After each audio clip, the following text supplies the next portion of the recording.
Mr. Fox Hayes once said, "I believe the good that men do will live long after they're gone." These words represent a calling for Kentucky farmer and hunter Austin Musselman. He has dedicated more than half his life into transforming his family's three-generation cattle farm into a homegrown sanctuary for wildlife. Join us as we follow Austin and his team and watch them reap the rewards sown by decades of hard work, dedication, and love for one piece of land. Consistently harvesting giant whitetails is an accomplishment in itself. To do it on your own land and to grow one of the largest whitetails ever harvested in the state of Kentucky is in a league of its own. These are their stories, and this is how they do it. Welcome to Homegrown. Here in Kentucky, we opened in September, which is pretty unusual for the rest of the country. So we have opportunity to hunt velvet deer. And one of the benefits is they're still on their summer feeding pattern. They're still coming to the green fields. They're still in the clover and eating the beans. The beans haven't turned yellow because we find a lot of success that way. We prefer to hunt the early season really because we see them using our food plots and we see them coming to the sets and the areas that we've been building and shaping so long, and to see how they react to it and how it's changed over time, it just keeps it all new. The deer that I was after this year, called Short Time 10, he was a deer that actually lived on an adjoining farm probably 3 or 4 years ago as a 3-year-old. And you could tell he was neat. He was a really wide deer. He was a 10-pointer. He just had really short tines. He was really wide. He's always been really wide. And he just had, so thus his name, Short Time 10. So we figured he was, 5 years old or so, and he was short tine. So, we saw other deer that with long tines and things like that we chose to harvest, and we just kind of let this deer go. And then last year, as a 6-year-old, we're like, wow, he really put on some mass. He really, he's mature now. Let's maybe go after him.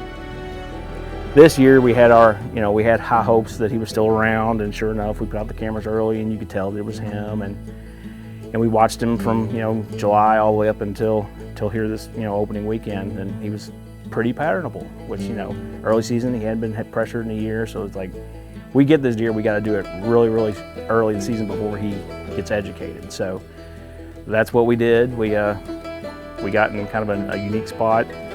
I mean, he's a deer that's very observant, and he notices changes and things like that. So we're paranoid. We take the same truck, you wear the same boots, all the things, the superstitions that may be true, may not, but you try to stack everything in your favor. So we hung a set. It's not really a panoramic spot to hunt from, but this deer, if you went and trimmed a whole bunch of limbs out, he's going to notice. He notices these kind of things. So kind of back in the woods in a little cubby hole, and basically just have a window to shoot out of.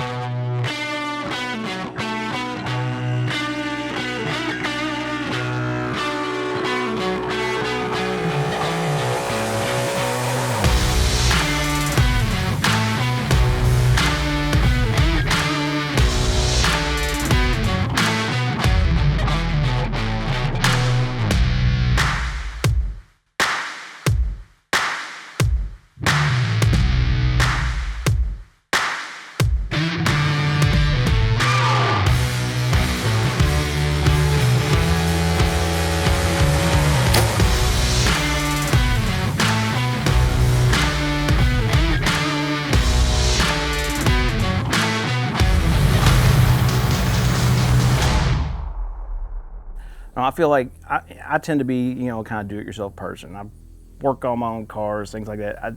The homegrown, to me, there's such a much greater appreciation in this process when you're a part of the whole process, of the planting the crops, the running the cameras, all the work that goes into it.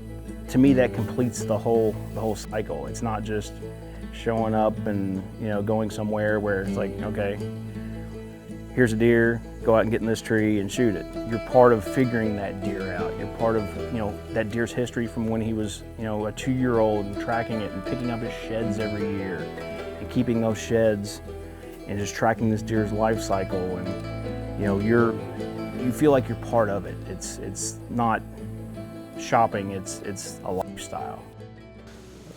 Opening day and opening week here, it's really special. You've been waiting so long since last year hunting, and it's finally arrived.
We talk about homegrown, and this deer is just a perfect example of that. We did everything from preparing the soils, getting the ground fertile again, planting the foods, passing up deer, scouting, and it's just, when you finally sit there and you're holding a deer like this, it just all rings true. Why you did this, why was this work worth it? And it's really the satisfaction of doing this yourself, from basically building it from nothing to producing just the best thing you could ever imagine. It's just, it's unspeaking of how, really special it is. When you grow your own deer, when you sit there and hold a deer of that caliber, it's just, there's something special to it after the long wait in the season, and when you finally harvest a deer like this after home growing it on your land, it's just that much more special.